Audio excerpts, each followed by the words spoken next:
Como chegar ao sim? Como chegar ao sim é um guia para ajudar você a negociar melhor e conseguir o que você quer. Nele, os autores Roger Fisher e Bill Urey apresentam um método criado pela Universidade de Harvard, chamado de negociação baseada em princípios.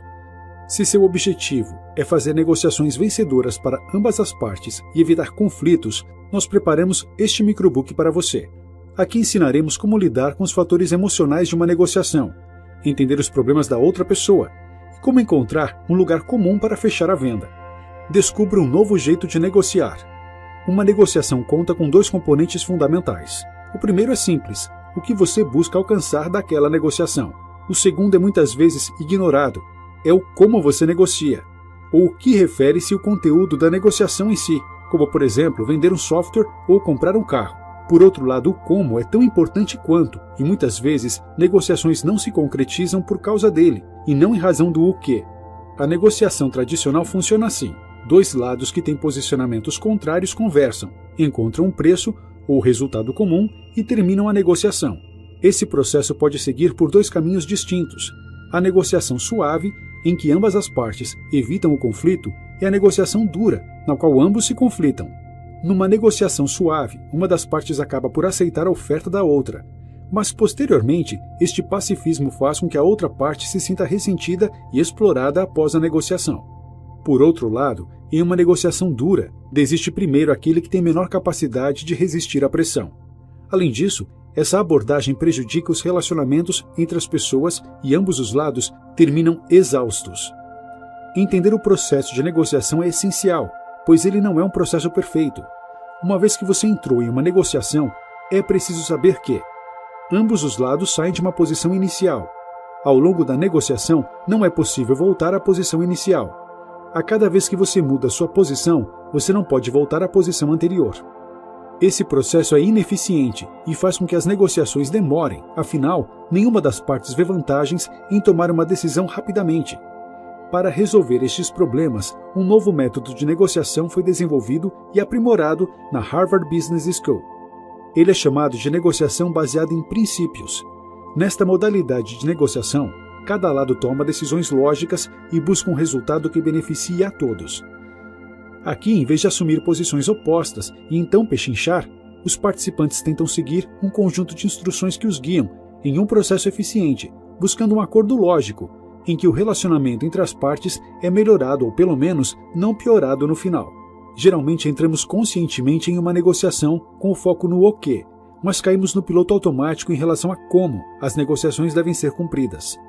A chave para resolver isso é esquecer os métodos tradicionais e automáticos e tomar a decisão de usar a negociação baseada em princípios recomendada por Harvard.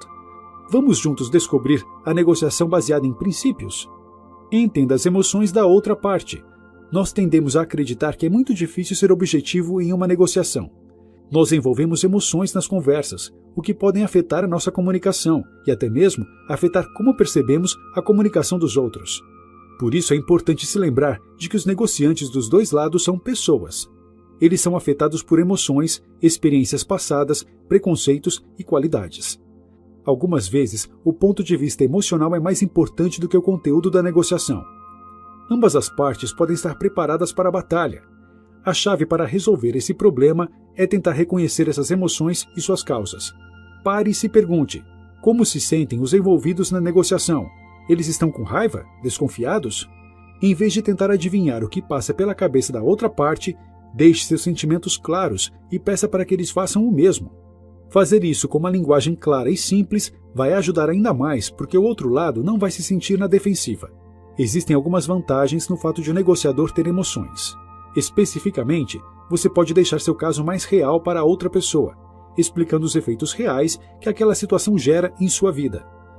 Por exemplo, quando for pedir a uma empresa de software para consertar um bug, é provável que você gere mais impacto se explicar como isso afeta o José, o administrador do atendimento ao cliente, como ele precisa compensar o mau funcionamento do software e o total de horas que ele gasta por semana nessa tarefa. Como você está negociando com outro ser humano, está lidando não só com uma transação, mas também com as emoções de outra pessoa, seus preconceitos, sua inteligência e sua ética. Isso pode ajudar algum mal-entendido ou hostilidade da parte dela antes mesmo de começar a negociar. Então, durante a negociação, continuamente se pergunte como a outra parte se sente. Isso vai te ajudar a neutralizar os efeitos das emoções da outra pessoa na sua percepção do negócio. Tente entender seu oponente. O fato de que muitas emoções estão envolvidas nas negociações pode certamente ser uma desvantagem, mas também pode ser muito útil. Se estamos cientes de nossas próprias emoções e de como elas podem afetar nossa comunicação e percepção, temos mais controle dos resultados que iremos alcançar. Uma habilidade muito útil é ser cauteloso ao fazer suposições baseadas em nosso próprio medo ou preconceito. É natural tentar adivinhar o racional por trás da argumentação do outro lado ao negociar, porque isso nos ajuda a entender o mundo e a prever o que vai acontecer para que possamos reagir. Pensar nos piores cenários possíveis também é uma habilidade muito útil, mas suposições devem ser feitas com muito cuidado nas negociações. É muito fácil ignorar os interesses e preocupações dos outros e focar apenas no nosso. Felizmente, a maneira de impedir isso é sendo sempre sincero e direto. Deixe que a outra pessoa saiba que você está escutando e que você entende o problema dela. Você vai parecer uma pessoa mais razoável e inteligente. Isso faz com que a outra parte haja da mesma forma. Culpar alguém e buscar acusações não construtivas também não são boas atitudes quando você está negociando. Seja honesto e aberto, e evite tentar projetar emoções na outra parte. Se você sente algo, diga diretamente, mas não diga coisas sobre como os demais se sentem. Evite frases como, sua demanda é gananciosa. Diga, me sinto prejudicado com estes termos por causa disso, disso e disso. A primeira parece um ataque. A segunda é uma exposição honesta sobre como você se sente. Outro ponto importante, se você se sentir pressionado ou acusado, evite replicar diretamente. Responda com fatos, sem qualquer julgamento, e pergunte por que a pessoa se sente daquela maneira. Bons negociadores conseguem enxergar os interesses de ambas as partes. Deixar seus preconceitos de lado vai te ajudar a entender por que a situação é tão importante para seus oponentes. Você não precisa concordar com o ponto de vista deles, mas precisa entender sempre o que o levou a pedir aquilo. Transforme seu oponente em aliado. Discutir é uma grande perda de tempo, além de ser muito desgastante. Prejudica seu relacionamento com o outro e também consome seu tempo. Não se deve enxergar a negociação como um cenário de o bem contra o mal. A solução é colocar ambos os lados prontos e dispostos a alinhar-se para resolver um problema enfrentado pelas duas partes. Não pense no outro como um antagonista, pense nele como alguém que está fazendo o mesmo trabalho que você e buscando resolver a mesma situação. Postura também é importante. Ao negociar, sente-se ao lado da pessoa e não de frente. Demonstre respeito e educação. Defina o objetivo positivo em comum que vocês buscam e não foque em ter um vencedor na disputa. Se o objetivo é alcançado, todos vencem. Outra boa prática é criar uma estrutura de acordo, onde os termos vão sendo preenchidos aos poucos à medida que a negociação avança. Isso dará a ambos os lados um grande senso de progresso, além de manter um registro da conversa e reduzir as chances de ocorrer um mal-entendido. Traga a outra parte para seu lado e ajude a participar desse processo de estruturação do acordo. Se o outro lado não está envolvido no processo, é menos provável que ele aceite o acordo. Por fim, esqueça o nós contra eles e pense apenas no nós. Baseie seus acordos em exemplos anteriores e padrões bem estabelecidos. É altamente provável que em alguma negociação você enfrente alguns obstáculos em relação à outra parte. Momentos em que parece que vocês nunca vão concordar um com o outro. As coisas sobre as quais você deve ser capaz de concordar desde o início são as regras sobre as quais você estará negociando. Defina-as o quanto antes. Antes de começar, ambas as partes devem encontrar um conjunto de objetivos relevantes e padrões mensuráveis que podem ser usados para determinar se os resultados são justos ou não. Existem padrões que governam sua área de discussão, como regulamentos de segurança, por exemplo. Existem benchmarks que podem ser avaliados, números públicos do mercado. Se vocês concordam em seguir um conjunto de padrões, então sua decisão final muito provavelmente terá resultados que agradam a ambos.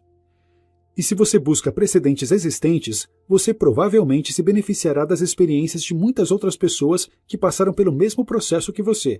O importante aqui é que ambos os lados escolham um método e concordem com ele. É preciso que existam critérios objetivos e mensuráveis para fundamentar as decisões e conduzir a negociação de maneira saudável. Com as regras estabelecidas, ambas as partes saberão que podem alcançar objetivos realistas e mensuráveis. Escute atentamente e reformule suas frases. Uma técnica muito útil para negociações complexas é a da reformulação. Essa técnica consiste em traduzir as palavras da outra pessoa para um lugar comum. Com essa técnica, você refraseia o que o outro lado te disse, para chegar a um acordo com mais facilidade. Essa técnica pode ajudar você a neutralizar conflitos e substituir frases mais chulas e vulgares que possam ter sido usadas. Em vez de "você disse que eu fiz um trabalho ruim", use "você disse que o trabalho está aquém das suas expectativas". Outro cenário onde isso é útil é na negociação de valores. Você me ofereceu o valor de R$50 mil pelo carro, mas o mesmo carro varia entre 20 mil e 80 mil de acordo com o mercado. Acho melhor explorarmos mais o assunto para chegarmos a um valor justo para nós dois, que tal? A reformulação também ajuda a mostrar para a outra pessoa que você está realmente escutando, e escutar bem é uma habilidade essencial para negociar. Por isso, para negociar bem, ocasionalmente resuma os pontos que a outra pessoa levantou e adote frases como: "Baseado no que você me falou então, eu entendi corretamente quando você falou que... Entendo que você se sinta assim, por outro lado." Isso te ajuda a mudar a atitude da outra pessoa, porque ela sabe que você não está ignorando ou desconsiderando os pontos de vista dela. Dessa maneira, quando você externar seus próprios pontos de vista, ela vai entender que você escutou tudo. E se você começar com "será que eu entendi corretamente?", isso mostra que você está disposto a mudar, mas também sugere que se o outro lado não te corrigir, você está certo. Tão importante quanto entender o ponto de vista de alguém, mesmo que você não concorde com ele, é ser capaz de descrever o problema dele antes de falar do seu problema. Você pode fazer isso reformulando o que foi dito e ouvindo ativamente. Mostre que você entendeu completamente a situação dos dois lados. Isso vai ajudar vocês a encontrar uma solução vencedora. Tenha um plano B. Antes de negociar, você precisa ter um plano. É preciso modelar todos os cenários finais possíveis. Qual o melhor cenário? E o pior cenário? Como você pode evitá-lo? Como você pode evitar problemas potenciais? E o que você vai fazer se não chegar a um acordo? Entrar na justiça e potencialmente perder dinheiro? Esperar por um novo comprador ou vendedor? Se, por exemplo, você está em uma posição de "não tenho ideia de como ganharemos dinheiro se essa venda não acontecer", então você vai se sentir desesperado e impotente. Você provavelmente estará em uma posição mais fraca do que o outro lado, porque você não pode perder a venda. A solução para isso é gastar algum tempo pensando em um plano B. Em muitos casos, seria melhor não ter nenhum acordo no curto prazo, em vez de sofrer as consequências de longo prazo de um acordo ruim. Se esse for o caso, considere as opções disponíveis depois que as negociações acabarem. Então, por exemplo, se você estiver tentando vender uma casa porque está sem dinheiro, e se a venda não acontecesse por alguma razão, você talvez pudesse continuar a morar lá, mas com um inquilino, ou talvez alugar o imóvel por um ano e se mudar para um lugar menor e mais barato. Ter uma saída de emergência é outra tática que você pode utilizar quando as negociações não têm um final positivo. Essa estratégia envolve um teste para entender quando você deve desistir de um acordo inaceitável. O teste deve considerar o pior cenário, e se a pior oferta fosse aceita. Por exemplo, se você está tentando vender sua casa e os compradores estão propondo um valor baixíssimo, então você talvez devesse pensar se existe alguma outra opção. Se você tem um plano alternativo nesse caso, então talvez seja melhor desistir do acordo e começar de novo. Ter um plano B pode te dar mais poder e, ainda mais importante, te dá um sentimento de retomada de controle. Então, antes de uma negociação, pense em uma lista de ações possíveis e as converta em planos. Finalmente, escolha os melhores planos. Eles te darão uma rota de escape e você vai precisar de uma. Notas finais. Se você está negociando algo simples, não há nada de errado em pechinchar. Mas quando o relacionamento é de longo prazo ou o problema é mais complexo, é melhor utilizar técnicas mais sofisticadas de negociação. A negociação baseada em princípios é utilizada pela Universidade de Harvard, em busca pelas melhores práticas.